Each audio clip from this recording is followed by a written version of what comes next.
Penyebaran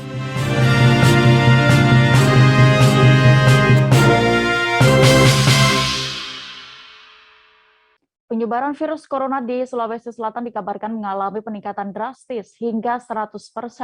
Hal ini berdasarkan pernyataan dari PLT Kepala Dinas Kesehatan Provinsi Sulawesi Selatan, Arman Bausat.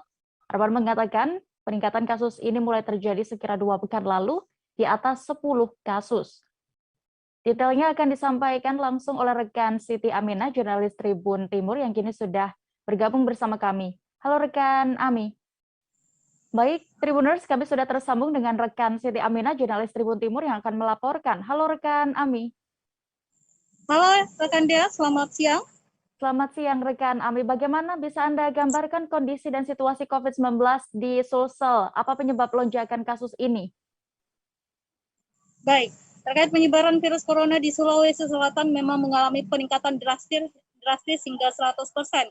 Nah, positif aktif berdasarkan data dari Dinas Kesehatan Sulsel pada Minggu 6 Februari 2022 kemarin sudah mencapai 655 kasus. Jadi ada penambahan kasus dari hari Sabtu sebelumnya, di mana kasus pada hari Sabtu itu sebanyak 557 kasus dan pada minggu kemarin sudah terjadi peningkatan 100 kasus lagi, sehingga totalnya 655 kasus. Dan peningkatan kasus ini memang terjadi mulai sekira 2 pekan lalu, di atas 10 kasus rata-ratanya, dan kemudian sepekan terakhir mengalami peningkatan lagi hingga 50 kasus pada 2 Februari 2022 lalu. Dan selanjutnya 4 hari terakhir sudah menyentuh di angka 100 kasus harian, yakni masing-masing 106 kasus pada 3 Februari dan 118 kasus pada 4 Februari, kemudian 123 kasus pada 5 Februari, dan update terakhir pada minggu kemarin sebanyak 199 kasus penambahan. Dan dari 655 positif aktif, 63 diantaranya dirawat di rumah sakit, yakni 5 di ruang ICU atau menjalani perawatan ICU karena mengalami gejala yang cukup berat, dan lebihnya itu menjalani isolasi di tempat isolasi biasa di rumah sakit.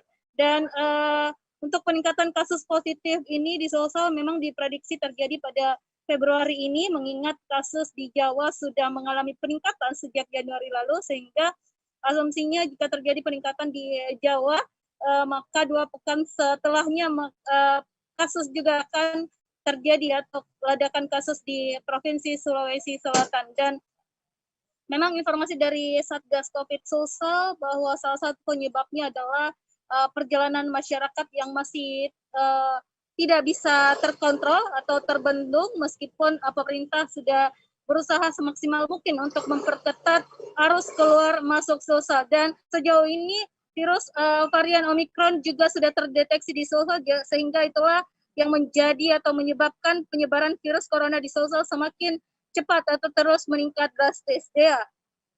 Dari data yang Anda dapatkan rekan Ami, daerah mana saja yang tinggi penyebarannya di Sulsel?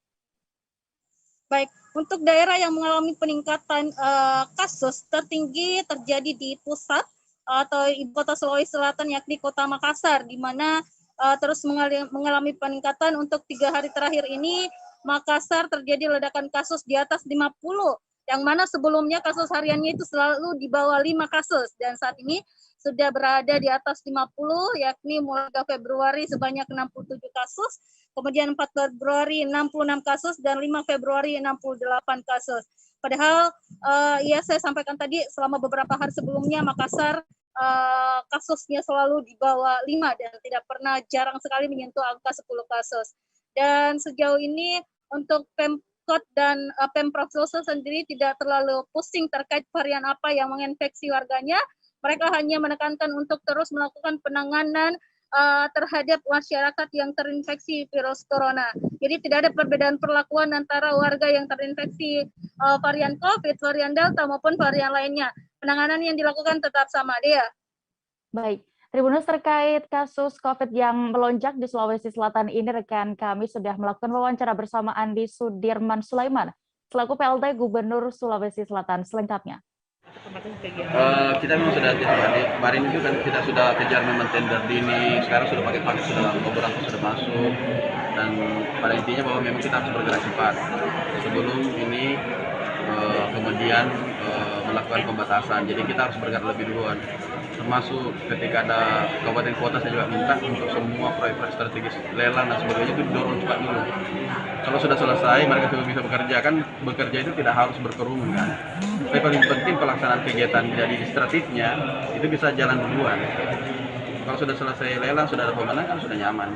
Kontraktor bisa bekerja kan, bekerjanya juga kan rata-rata konstruksi bukan di kota, banyak kan di daerah, jadi lebih enak. Tapi pengerjaan administrasi di kota, makanya administrasi diperkencangkan. Yang kedua, kita juga melakukan persiapan-persiapan sudah ada. Memang kita tidak perlu tutup ya, tetap berjalan di sana. Memang kita sudah memang selalu ada, meskipun mengurangi masalah tenaga kita di sana. Tapi sekarang sudah ada lagi yang kita layani 30-an orang, 30 ya? 30. Nah, ini paling tidak memang yang kita lihat kecenderungannya adalah lebih banyak memilih isolasi dibanding rumah sakit. Di rumah sakit juga pun masih kosong ICU ya? Masih kosong ICU sampai sekarang. Artinya memang penyebarannya kencang, tetapi risknya cenderung lebih rendah lah dibanding Delta.